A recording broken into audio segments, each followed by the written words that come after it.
Welcome to Our Girl Relationships. We talk about the problems people face in their day to day lives. Let's start with the video.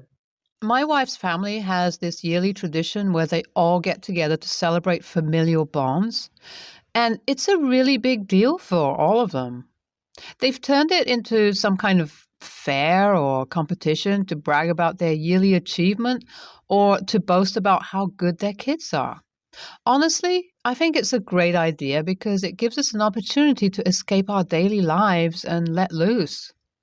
But the way they have turned this family time into a competition made it a waste of time. If all they want to do is show each other down, then I don't want to waste my time on it. But I don't have a choice. I've made an agreement with my wife where she'd let me go out for a weekend trip with the boys without any phone calls or check ins as long as I go to this family get together. So I suck it up and do it. It was bearable for the last few years, but now it's downright annoying because of my sister in law's kids. So she has a 6-year-old boy and a 4-year-old daughter. They had a nasty habit of calling me dad whenever we met. At first, when they were just a few years old, it wasn't that big of a deal. I let it slide because I was under the impression their parents would make them stop when they grow up a little. It may seem that being called dad isn't a big deal, but both my wife and I have discussed the topic and have decided we don't want any kids of our own. So it's very uncomfortable for me to be addressed as dad because I associate the word with the kind of responsibility that I do not want to undertake. This year, I was hoping they'd stop, but as soon as they arrived, the kids shouted dad and ran into me for a hug. I gave them a hug, but my mood surely went down. It's about time they realized I'm their uncle and not dad, and sister-in-law should start correcting them. But that day, they called me dad a few more times in front of sister-in-law and her husband, and yet she didn't do anything to stop them. Both of them were sitting idly, having the time of their lives, just relaxing. But I couldn't do that, so I told my sister-in-law jokingly that the kids should be able to recognize their dad by now, and no parent would want their kids to come across as slow. I thought a little jibe was enough to get them to do something about this habit, but I was so wrong. The next day, they kept addressing me as dad even after I told them to call me uncle.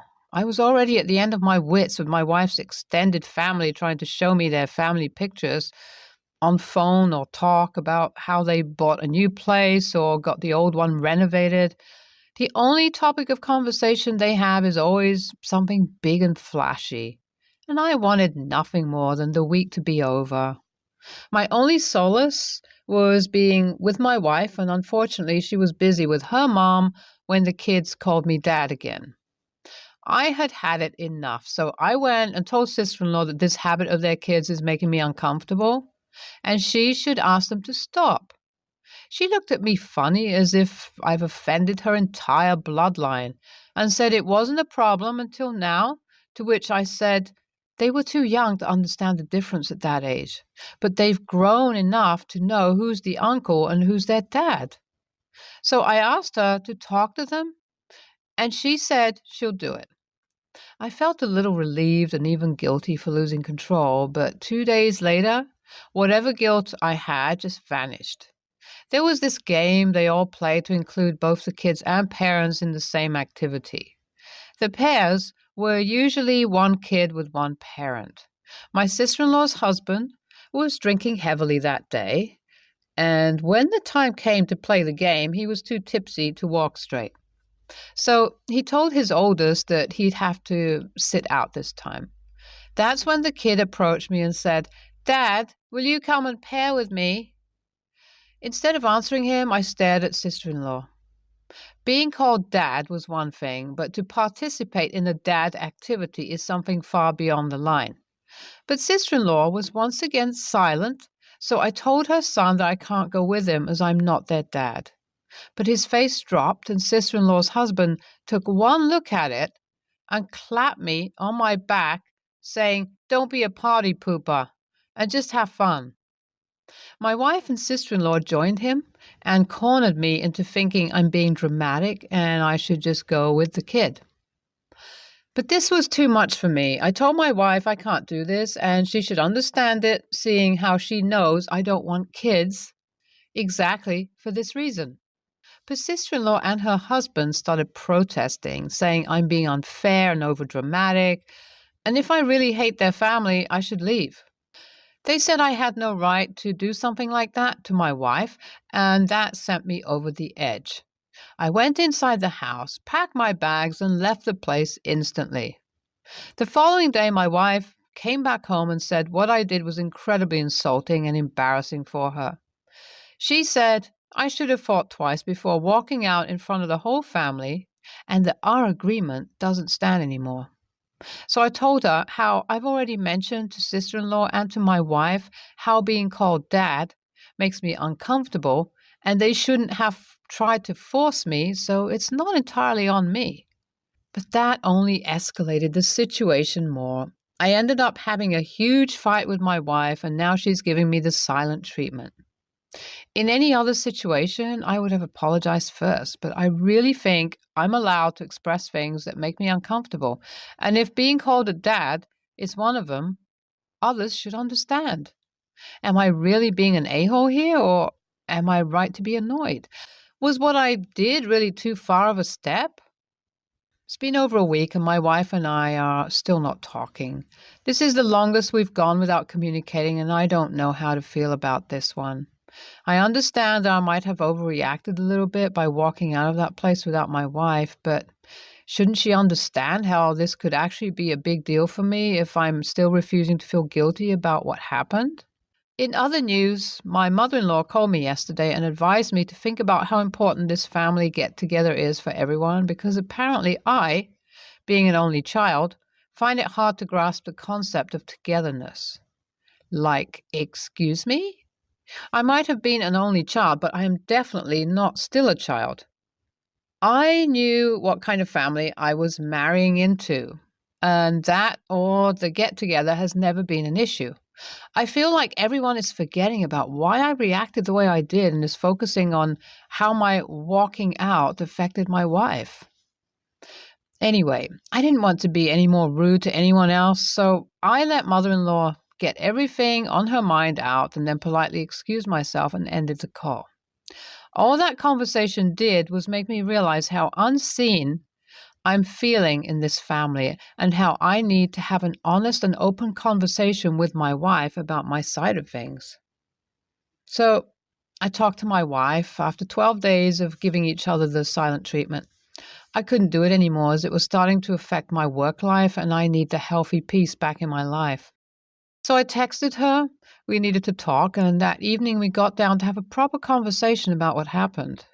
I let my wife go first, seeing how she was able to hold out for 12 days when usually her silent treatments last for 2 days at max.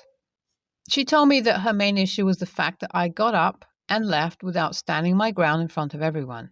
She said that she understands being called a dad could be annoying for me, even if it's not a big deal for others, and she respects my boundaries, but at the same time, nothing in the world gives me the right to insult or embarrass her in front of her family. I protested that she's embarrassed about me leaving when her family was actively making me uncomfortable. Then she should have walked out with me instead of staying there for longer. It's not like I just got up and left. It took me an hour to calm down and start packing. She had plenty of time to come to me, but she chose to stay with her sister. That's one huge red flag, and if it weren't for the marriage vows, I wouldn't even be having this discussion anymore. My wife got more pissed at what I said, and no matter how much I tried to explain to her that I'm not dismissing her feelings, just trying not to invalidate mine, she wouldn't listen to me. In the end, we came to the conclusion that I'd talk to her without doing something like that again, and she'd be careful to understand my feelings better before being hurt by my actions. So we're back to talking, but I still strangely feel like something important was amiss.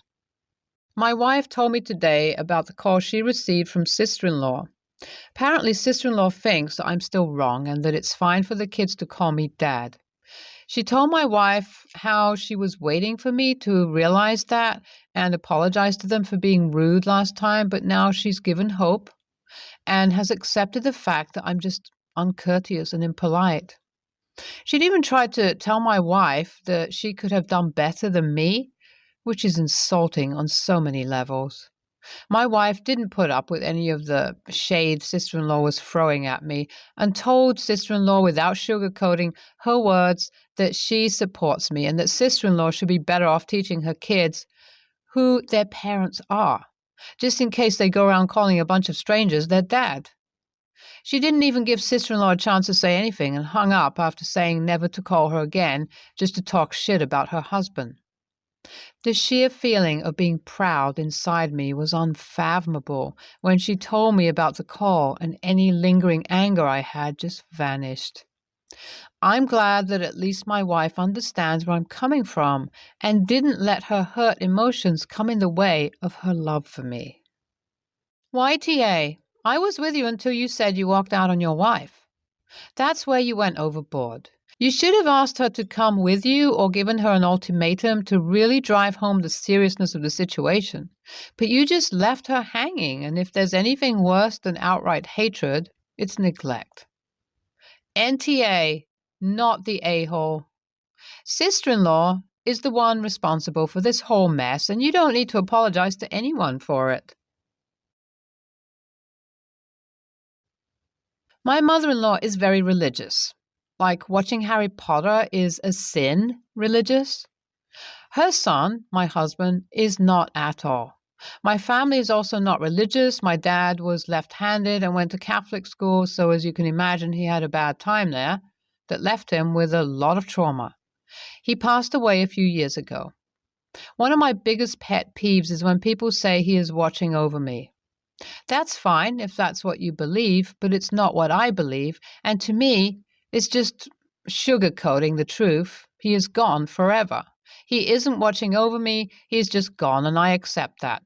No amount of he's watching over you will change that.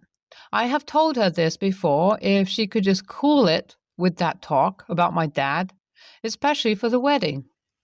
We got married a few weeks ago. We didn't get married in a church or by a priest, which was its own battle with my mother-in-law. I really wanted to have fun and not think about my dad. At the reception, she took the mic to give an impromptu speech. She went on for 5 minutes about my dad and how he is there in spirit watching over you, blah, blah. All the things I asked her not to. I put on a good face, but I felt miserable the rest of the night. All her speech did was remind me my dad wasn't there, which up until that point I did a good job putting out of my mind. He's not watching over. He just isn't there. Nothing can change that. The next morning at brunch, I was quiet and she asked why, and I told her the truth. Her speech made me feel bad and think of my dad, and it just really wasn't appropriate and made me really sad. This caused her to throw a fit at brunch, screaming about how she put up with our disrespecting her religion, and this was the final straw. She told us our marriage won't last and stormed out. It kind of ended the brunch early, and that was the end of our wedding weekend. Family is divided, some saying I should have kept my mouth shut, and others saying that she should have respected my wishes for one day. Now everyone in the family is taking sides, and his mom hasn't spoken to us since. She's a bully. You asked her to stop doing something that upset you. She didn't. Tell her she made Jesus cry by being so unkind to you. Shortest version in the Bible, Jesus wept, John 11:35. NTA, the fact you've asked her beforehand and she blatantly ignored what you asked should answer that there and then. If she can't respect that, I'd be worried about what else she won't respect in the future. Also, obviously, I don't know where you're from, but I always thought the left-handed thing was only in Ireland. For many, many years, kids were beaten and abused by their teachers, which were just priests, for being left-handed, believing they were the children of the devil. Me, female, and my sister, Kate, have different religions. I am Catholic and she is evangelical. We have our ideological differences, but we have a very close relationship. After all, it was just me, her, and my mother our entire childhood, adolescence. I was proposed 3 months ago. I decided I would have MOH, my sister, and no bridesmaid. My fiance agreed and only chose his best friend. There will be a religious ceremony at the church, and then we will go to a venue here, and the party will take place. For me, it's important to get married in church. It will happen in 4 months. When I asked Kate to be my MOH, and she was super excited. But during the preparations, when she learned that I would have a ceremony at the church, she seemed uncomfortable, but I didn't question it. I waited for her to speak. Well, last week she called me for coffee and said that she didn't feel comfortable going to a Catholic church because of her religion, so she couldn't attend the religious ceremony. But she would love to go to the party, participate in everything. She just wouldn't go at the ceremony. I got really upset and said, this is an important moment for me, much more than the party, and I wish all the people I love were there, including you. She replied, I don't feel comfortable going into churches other than my own, but I will participate in everything else. Me. I don't feel comfortable in any other churches either, but I went with the greatest honor to your wedding because I know it was important to you as well as for me. She still stuck to the decision, and I felt so tired and sad that I just got up and walked away. After a lot of thinking, I called her and said, if one of the people I love the most can't stay 2 hours at the most important moment for me, even though I asked it to be there for me and not for our religion, then I think you shouldn't come to my wedding. If you can't make a concession for me, then I shouldn't make one for you. Well, she keeps texting me saying I'm overreacting and that I should respect her stance. She and my mother are pressuring me to go back on my decision. I'm just really upset. It's something extremely important to me.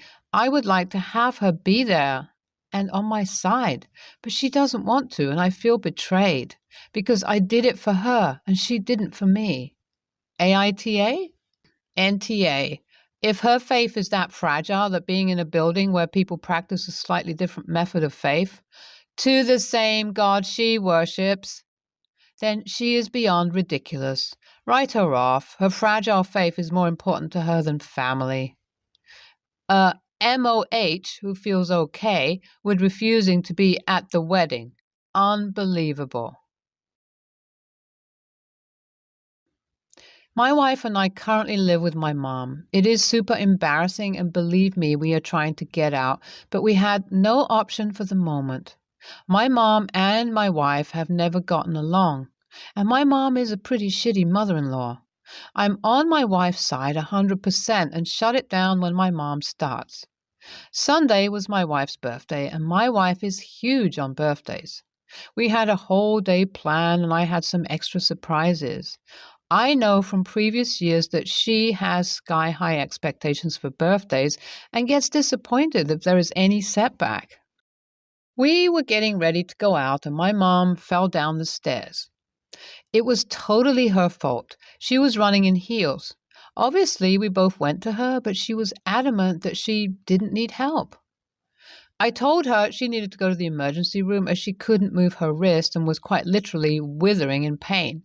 I felt I had to offer to drive her, as she can't drive with one arm, and I've heard you can't Uber if you are clearly injured for liability reasons. I saw my wife's face fall, but I just felt like, what was I supposed to do? My mom declined, and I asked her how she was going to get there. She said she didn't know, but she didn't want to ride from me. So we went out for the day, but my wife told me I was insensitive for asking. When we returned home to change for our bigger evening out, my mom was back from the hospital. She was looking for something to eat, but hadn't done the week's shopping and was struggling to find something she could get on her own. I offered to make her something. At first she declined, but then gave in. When my wife came down, I said I'd be ready in a few minutes, and she looked incredibly hurt. It was just grilled cheese, and it didn't take that long. Also, my mom had been at the ER for hours and hadn't eaten. Before we left, I asked if she needed anything, and she said no. The moment we got to the car, my wife accused me of catering to my awful mother on her birthday. I pointed out it was an unforeseen emergency, and she told me my mother being stupid and running downstairs shouldn't be my priority. She said my mom has her own partner. He was out of state and did offer to fly home, but wouldn't have made it until early the next morning anyway, so still couldn't have given her a ride or made her dinner. And she can't forgive me for making her second fiddle to my mom on her birthday. I would just like to add how your wife wants a grand birthday when you cannot even afford to live by yourselves. NTA. Pretty sure the wife is the problem here. God forbid a severely injured woman, that is, giving you a place to live, is a priority. Your mom should kick both out. That was beyond cruel. Hopefully, mom's husband steps up and kicks them out.